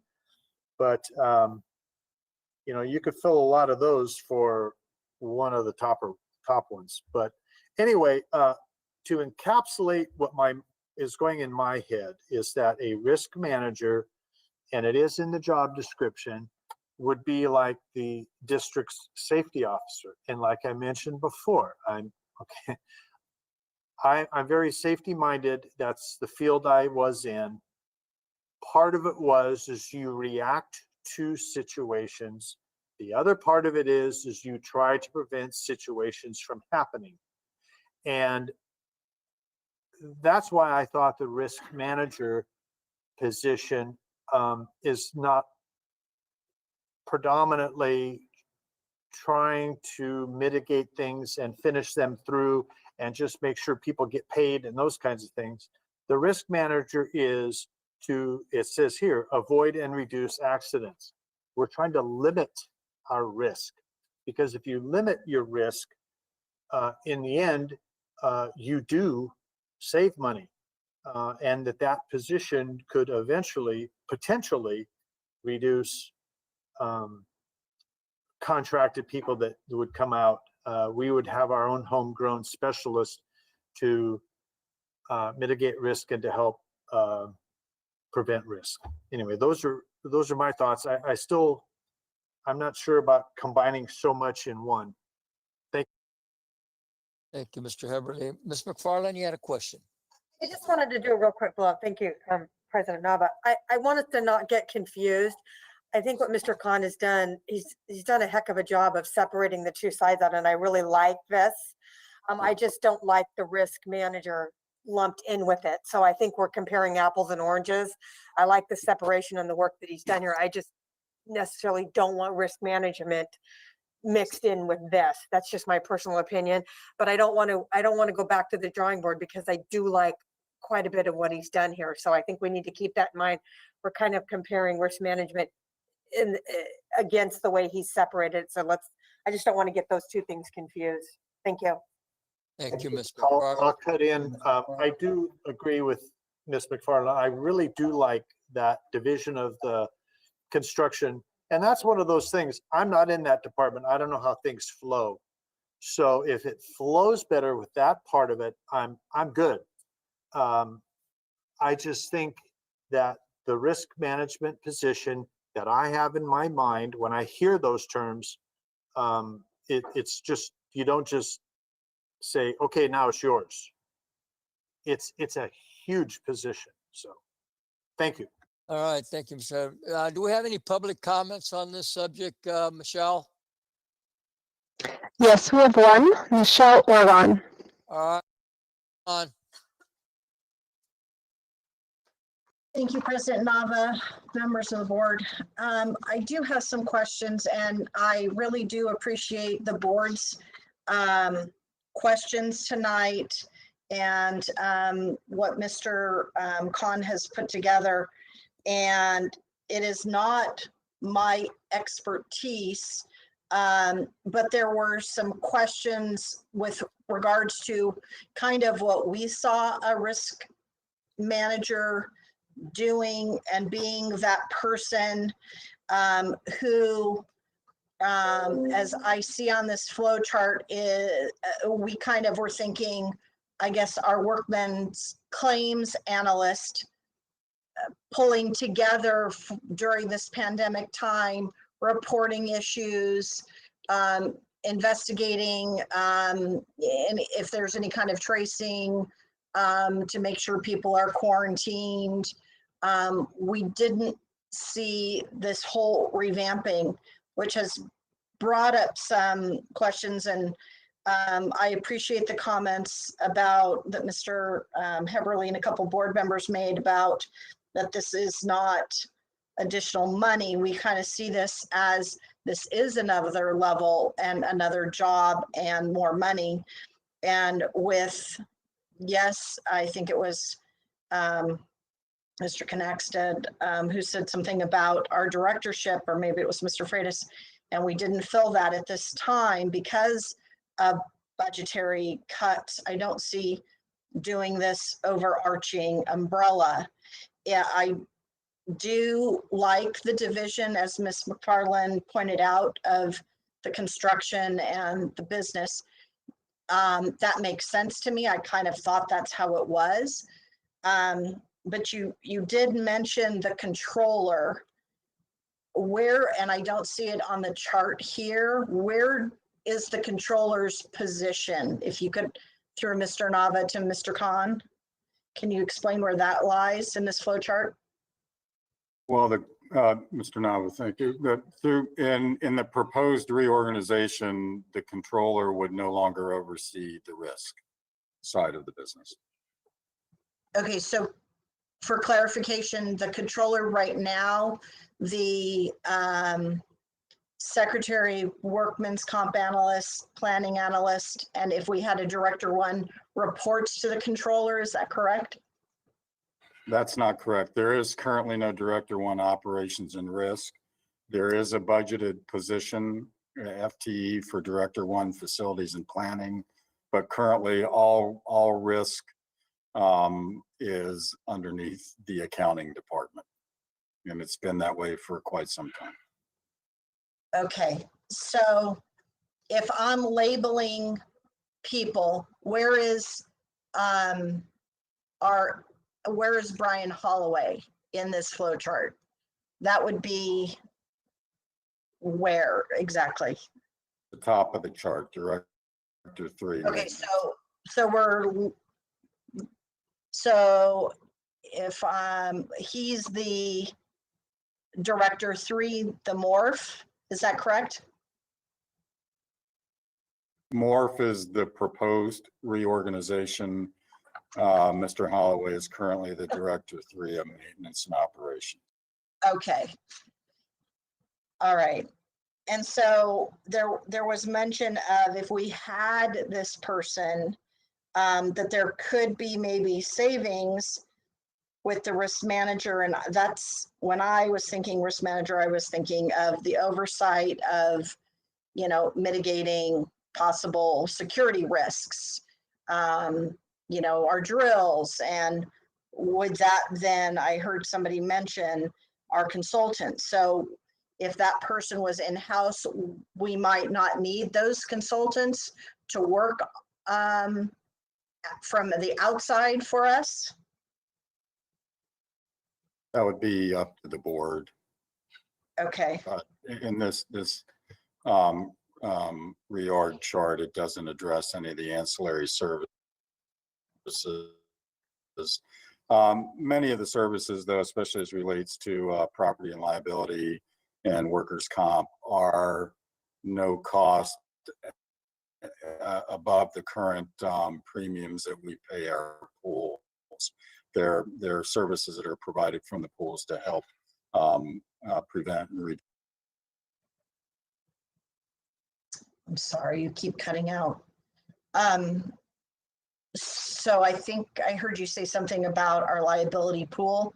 So would the person who's overseeing our workman's comp, and since we've gone to a JPA, is there, and I see that's one of the job descriptions, is that currently something that goes through M&O, or is that currently going through the controller? through accounting currently.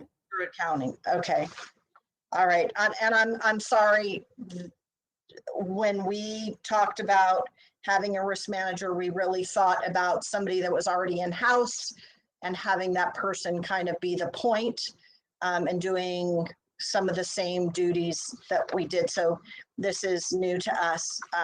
I guess overarching would be the cost, especially when we're looking at cutting positions.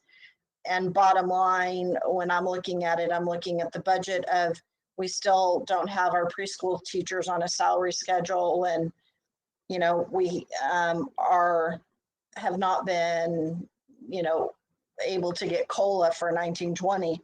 I just can't see adding another position that will be there and possibly make it less likely for those other people to see an increase or keeping their job in the next 2 years. So I thank you very much for answering the questions. We kind of saw it differently. Thank you very much.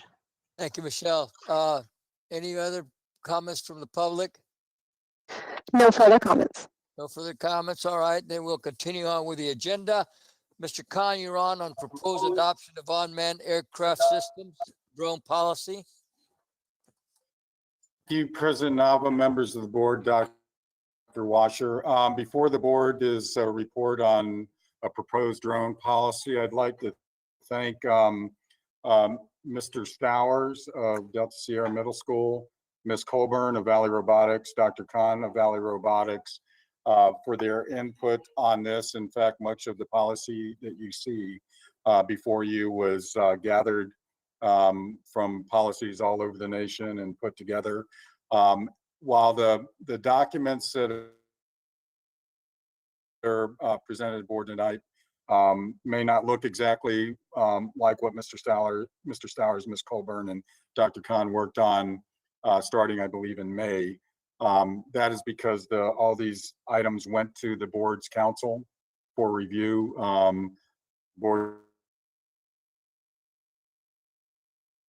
council reformatted them and then, of course, added Appendix A and Appendix B. I'll certainly take questions, but rather than review the whole policy, simply put, this is a policy that separates use to school use or academic use on school sites, and then non-academic use. Under the school use, the superintendent can grant permission for staff and students to operate drones without all of the requisite licensing on their school sites or on superintendents in the board school sites. Anybody else must go through a very rigorous and robust screening process. They must have their FAA clearances or waivers, and they must show insurance and other requirements in order to operate a drone on the board's property. So again, simply school use or in essence outside use, even though the outside use could be our staff and students that may gather for a recreational type of event that's not aligned to academic instruction. And this is just a report, but I'd be happy to take any questions. Board comments, Mr. Knaxak? Any board comments? I'm good, thank you. Mr. Neely? Good, no comments, thank you. Mr. Porter? I'm good. Thank you, Mr. Nava. Okay, Mr. Heberly? None for me. Mr. Freitas? No, thank you, Mr. President. Mr. McFarland? No comments, thank you. No comments from me. Any comments from the public? No comments. No comments from the public. All right. Our report is finished. We'll go with items on routine consent agenda A. Any board members would like to pull any of the items? Yes, please. I'd like to pull item A5 just for a question. Okay. Any public, anybody from the public that'd like to pull some of the items on routine agenda A? Yes, A2, Michelle Orgon, and A4, Megan Long. Mr. Freitas.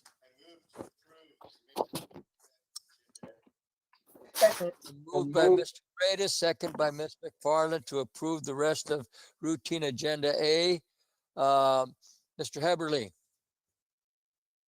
Aye. Mr. Porter. Aye. Mr. Neely. Aye. Mr. Knapsack. Aye. Mr. Nava, aye. Carries 7-0. Okay, item A2, Michelle Argon.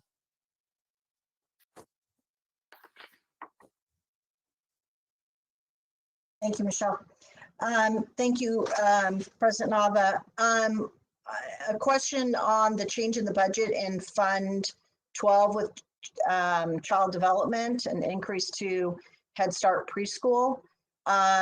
Is there something specific that there was an increase to this? Are there strings tied to this, Mr. Khan? Is this earmarked for something specific, or can this be used in helping with the hourly wage moving to salary for our preschool teachers? Mr. Khan. Increase. Thank you, Mr. Navi. The increase in the budget, roughly 285,000 was, from what I understand, increased federal and then also for the program, and then also increasing the availability of seats for the Head Start program in the district. I don't have an answer for whether or not this is going to increase.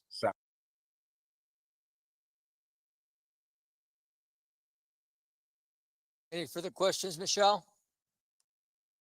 I'm so sorry, Mr. Nava. Could hardly hear what Mr. Khan said. He's breaking up really bad. Could he repeat that? And I'm terribly sorry.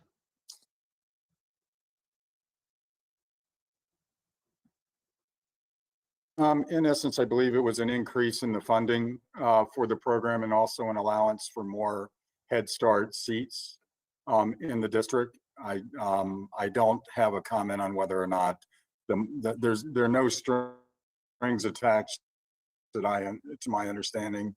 It is simply funding that will require that the use of the money fall or comply with current Head Start program requirements. So as far as whether the money's available to fund salary increases for preschool teachers, Michelle, any questions? Any more questions? So I think I got the gist of most of that. Could you clarify, Mr. Khan, is this increase for the integration of the special ed going as we got the grant going into the Head Start? Some of our preschool classes doing the integrated program, is that the increase for seats? Mr. Khan? I believe what Ms. Oregon is referring to is the development of the inclusion model. I don't believe this money is tied to that, although the board may recall discussion on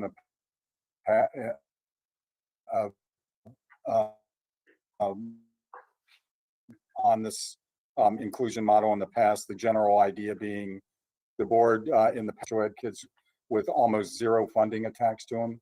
By including kids in mainstream environments, you enable those students to interact with their peers during the learning process, and also the district would be paid for their instruction under either the Head Start or the state program. At this point, I don't believe we've created any inclusion classrooms in the Head Start program. I believe that's all been on the state side. I'll check on that, but I do know that Director Lopez and Ms. Mangrum are actively working on increasing inclusion programs in. Okay. Thank you, All Mr. right. Khan. Thank you, Mr. Khan and Mr. Nava. Thank you, Michelle.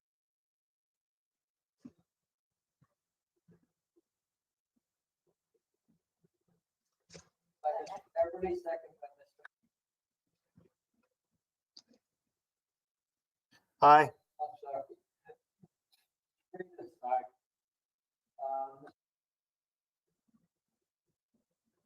Whatever. Aye. I'll just Mr. chime in and Neely. say aye. Oh, We you can- now? Joe, Mr. if your Knack's microphone's on, something. Okay, I was muted, so I'm assuming all votes are yes. Adam carries 7-0 on A2. Megan for A4. Michelle.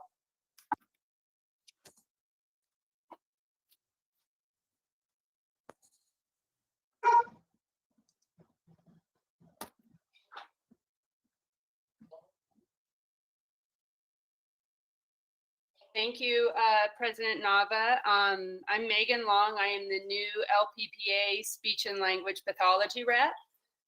And I thank you for giving me this time to speak.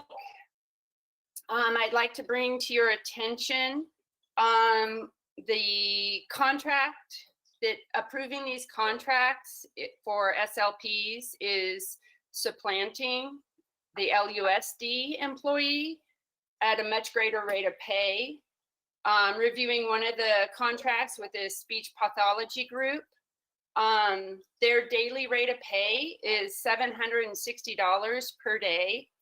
Under our current pay scale for SLPs, my math is not as good as Mr. Trans, but for step one of the BA plus 75, our daily pay is $345 and change. For step 20, the BA plus 75 is about $600 a day. So we are paying contractors a significantly more than we are when we are using our own LUSD employees. So when we're looking at budgetary implications, I hope the board is mindful of this. Also, when looking at these contracts, I'd also like to ask the board to look at the wording of the contract. We, of course, went through the arduous process last year of arbitration, and we hope that to have some agreement on caseload this year. But when we are signing contracts with contractors where there's specific caseload caps of 55 for caseloads for SLPs, and when preschoolers and AAC students are included, there's maximum caps of 40 students. Just looking at the optics, there's no average in the wording here. And when we're looking at our contract, I hope that we can have similar language. Part of the resolution from you last year was that we would start the year off with SLPs having caseloads under the ed code. And we're still, from my observations and our numbers, we're still struggling at that. So as you guys are approving these contracts, we know that we need SLPs, but we also need to work on making our contract more appealing. That's all. Thank you very much for your time. Thank you, Megan. Thank you. All right, item A4.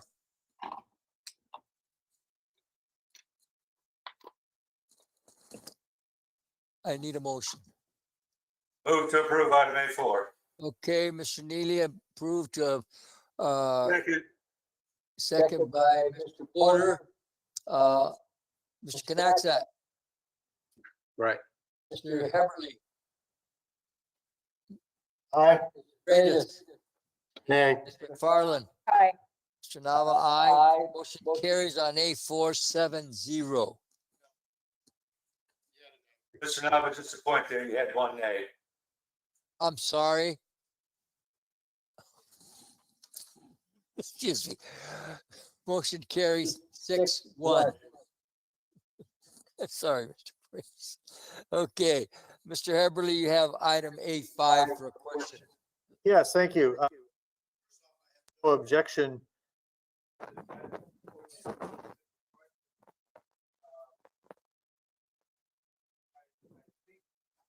I hear you. I think some of the ADs are new.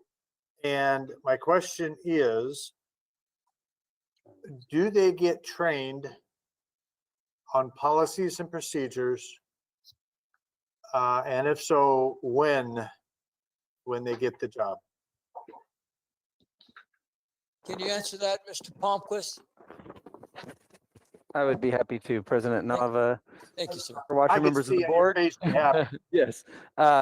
Yes, we have one new athletic director, and it's funny you should mention that. We have our first meeting in a series of meetings starting next week, actually. So the answer to your question is yes. We have a series of policy issues and different procedural things. So I'll leave it at yes. Perfect. We do have one new athletic director. I appreciate that. And like I said, I have no objection. I just wanted to ask that question. And if there are no other comments, I will motion to approve item 5. Motion by Mr. Heberly, second by Mr. Freitas, that we approve item A5. Mr. Porter, Aye. Neely, Aye.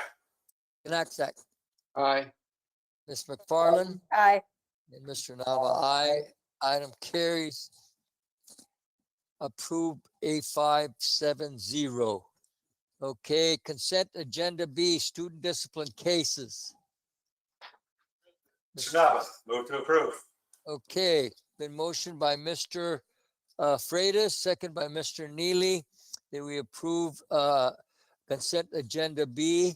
Mr. Heberly, Aye. Mr. Porter, Aye. Mr. Knacksack, Aye. Ms. McFarland, Aye. Mr. Nava, aye. Motion carries on agenda B 7-0. Okay, we continue on with some action items. Approval of a dashboard alternative school status. Eligibility certification for Henderson School as the school's enrollment meets the DASC criteria. Dr. Sally. Yes, President Nava, members of the board, and Dr. Washer. This was brought forward by Principal Kimball to address the unique situation with Henderson as a continuation school. The state has recognized for years that there are certain schools that students are sometimes more transient than others and have different factors that would impact the measurement of the school on what is currently the California State dashboard and the 5 or 6 state indicators. So the dashboard of alternative school status is offered to schools of 70% or higher free and reduced lunch count, low income SES, to provide some modification to the measures of the state indicators and somewhat level the playing field for want of a better description, but to acknowledge that the alternative school situation and continuation schools are in a little bit different scenario than a traditional comprehensive high schools, and so they have allowed for this alternative modified measures, and Kimball School would like to apply under that DAS program. Thank you, Dr. Sally. Any comments, Mr. Knacksack? Makes a lot of sense to me. I'm in favor of this. Okay, Mr. Neely? Yeah, it also, I agree, it makes a lot of sense, but I'm going to ask that we separate from this, we need to revisit the whole issue about Henderson and what we're doing out there. I think we're missing some opportunities with that school. So I'm going to ask for a board report item to come to us. And I'm not in a hurry on this. We've got some time. So, you know, if it carries over into the first of the year, but let's just get it done before the spring break comes up. And I'd like a good long discussion and some ideas of what we can do with that. And with that, that's all I've got. Thank you, Mr. Neely. Mr. Porter, No comment. I'm fine. Mr. Heberly, No comment. Mr. Freitas,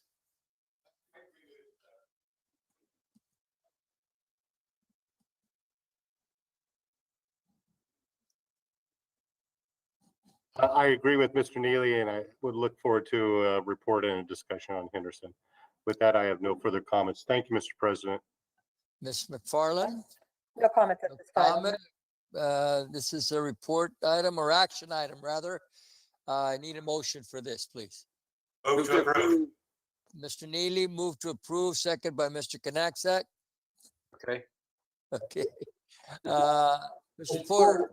Public comment? Oh, I'm sorry. Thank you, sir.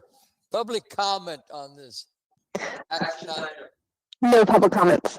Thank you. Okay, we'll continue on with. Aye. I'm sorry, that's right. We have, is Emma still with us? Yes, I am. Okay, Emma, I'm sorry that I neglected to ask for your vote. Generally, we have our student reps on our voting, and this has to do with action item that you just listened to, and we have already a motion first and second. What is your vote? I'll vote in favor. All right, thank you, Emma. Yep. Thank Mr. you. McFarland, Aye. Mr. Freitas, Mr. Heberly, Aye. Mr. Porter. Okay, motion carries 7-0. Okay, thank you, Mr. Sally, for that report. Personnel matters. Matters are presented for your consideration, Mr. Nova. Mr. Freitas. Move to approve personnel matters, second by. We do have a public comment. We have a public comment on personnel matters. Put them on, please. Yes, Michelle Orgon. Okay. Thank you, President Nover, members of the board. I see that we have a lot of teacher subs on our personnel report, and we're curious with substitutes. We know requesting them for distance learning and how that's working. We've heard different things about where the subs are reporting and if there's any training. And I wonder if if Mr. McKilligan could tell us, will these subs be getting specific training to distance learning? And then will we be training them for then as we move into the next phase? Yes. Yes, he said. Michelle? Is it an ongoing basis training, or is it something that happens once a month? And are the subs reporting to school sites to work, or are they reporting distantly, excuse me, to work? Mike? It's as needed for the sub, depending on the assignments they're taking, and they are reporting to the school sites to work. Thank you.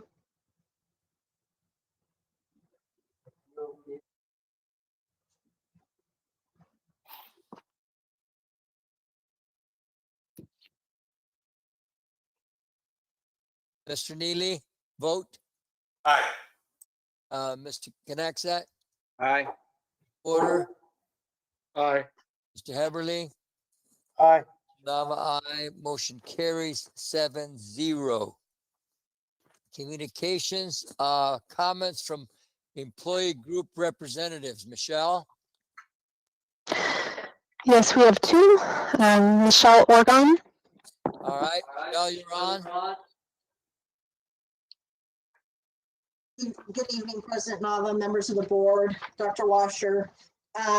Thank you for allowing questions during the board meeting tonight. And we especially appreciate you recognizing the unfortunate loss of one of our members. Thank you for taking the time and recognizing Mitch Utley and the staff at Wagner Holt. It is a terrible time to lose anyone. Even harder to not have your fellow colleagues to console being in a location together. So thank you very much for recognizing that. A couple of things with Leah. As I mentioned earlier, we look forward to language from the district with regards to negotiations for our face-to-face assessment. Teachers who have been told that to already start that without an MOU, we are anxiously awaiting that, and we think that we're very close and hope that we have an agreement so that they are doing it with and everyone feels comfortable being face-to-face with students. As you know, our quarter is nearing to the end. Teachers are working on progress reports to get out to students. It's kind of crazy to think about that. We've heard lots of teachers sharing different ideas on how to do progress reports and take note of how their students are doing remotely. And as we enter and prepare for second quarter, you did hear from one of our teachers earlier, Natalie Handel, I believe, from Houston, a question that many of us had and thought it was addressed on the elementary task force, that with combo teachers in doing any hybrid, that it would be most advantageous to have, if it was a 3-4 combo, for example, your third graders you would work with in person one day, the fourth graders on the next day, and then they would switch working remotely. How schedules have been loaded into Aries, she explained perfectly what many teachers are facing and wondering how this will happen as we go into the next phase. We are all expecting to come back to school live in person at the rate that the county suggests, but hope that we can work out those details prior to starting going into second quarter. Also looking at second quarter, we really hope that we can be proactive in planning the hybrid and small group settings, that we come to the table and negotiate prior to anything being rolled out. So we don't put something out in the public without coming to the table, coming to an agreement, really working together how this is going to affect teachers, students, their psychologists, counselors, speech therapists, all together. And that we have safety plans that are finished per school sites. We have heard and know that the CDE sent out an advisory on attendance and keeping track of students. We heard that this would be changing this week, and how teachers are going to be taking notes of students while they're distance teaching. So as you all know, the challenge of distance teaching, it has been rumored, and I don't know because it has not been brought to us yet, that our teachers will have to be marking how engaged they are in the distance teaching, if they're making comments, if they're turning in assignments, if they're, doing the activities online that have been assigned and turning them in time. Since I haven't seen it, I've only gotten bits and pieces from members. it is our understanding currently that taking attendance is done through Aries, and that teachers have been asked to delay 30 minutes for any glitches for people coming in. We've asked for some follow-up on what Dr. Dosti presented at a previous board meeting about instead of a 3-letter system, a 5-letter system, and making sure that we are catching parents and making sure that they have the devices, that they're hooked up, and what can we do to solve that. But to put this on top of the teachers while they're distance teaching, they are taking anecdotal records. For those of you on the board that teach, that is part of the teaching process. And to now ask teachers to fill out a document during, and I'm sure you've heard the numbers of extra hours your teachers are putting in creating, getting out, working with new systems and new codes. This is an additional job. This is, as I see it, a change in working conditions and what they have to record. So this is the part that we really would like to see. As we understood, it was advisory and not a mandate. So we certainly would love to have a conversation before anything is mandated to be done, and how that's rolled out, and how that affects our teachers, from our earliest learners at preschool to our high school teachers.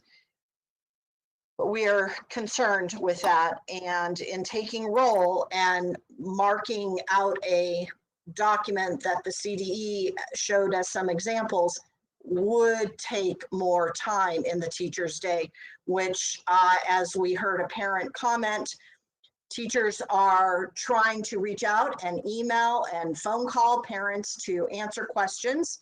And so part of their day already is small group breakout rooms and phone calls to parents and students.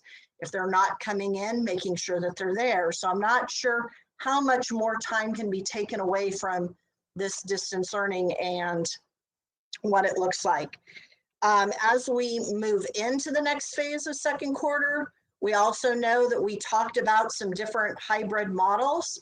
And so we would hope that we would revisit that sooner than at the last minute, and going what recommendations, what state health and other states who started also about the same time, what they've encountered that don't have such a break in between like we do, so that we can work those details out. We also think that we need to make sure that we're communicating with our teachers and our public about a return. We know that it was going to be reevaluated at least through the first quarter.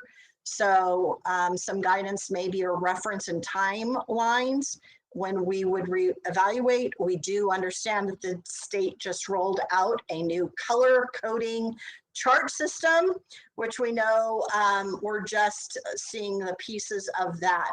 So, but we would just ask that we start having conversations about that next step. We also have heard with those students whose families enrolled them in distance learning year long in elementary. High school, it seems like they've already got the 120 contracts worked out for those teachers to do that, but we haven't circled back around to who's going to be teaching the distance learning for elementary. So to revisit that as soon as we can, and talk about how to work with our members who may want to be doing that instead of live in person. I want to thank you for recognizing the hard work of all of our teachers that are out there.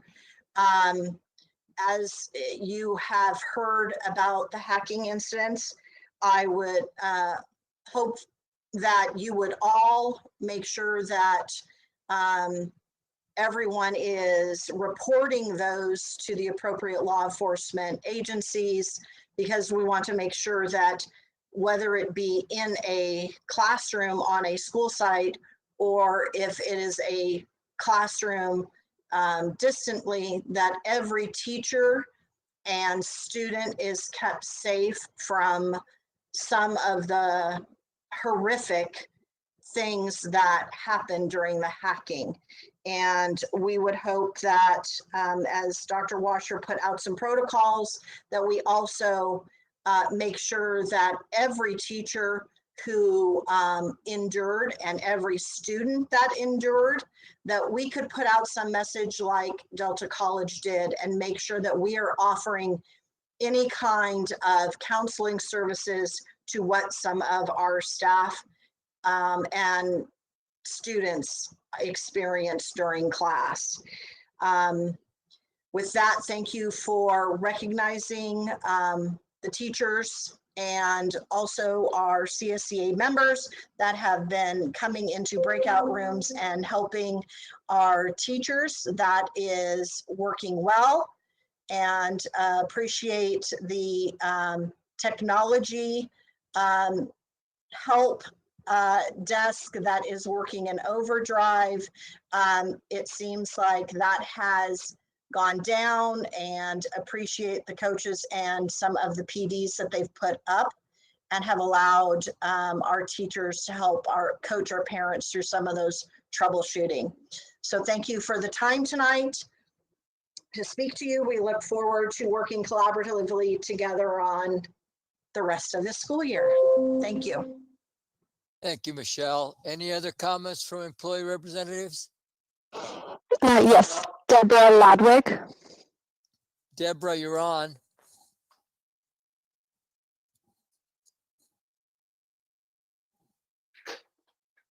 She's no longer online. Gone? Anybody else? No further comments. Further comments? Okay.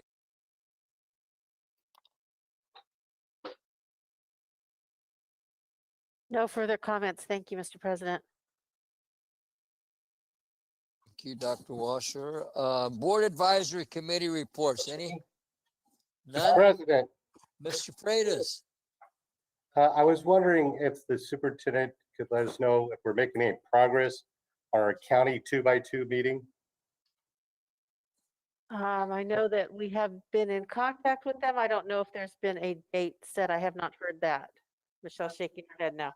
When we're looking at dates, since Ms. McFarland, while she's not a member of that 2x2 committee, but most of her schools are in the county, maybe we could see if she could be available for that meeting also. Sure, we can do that.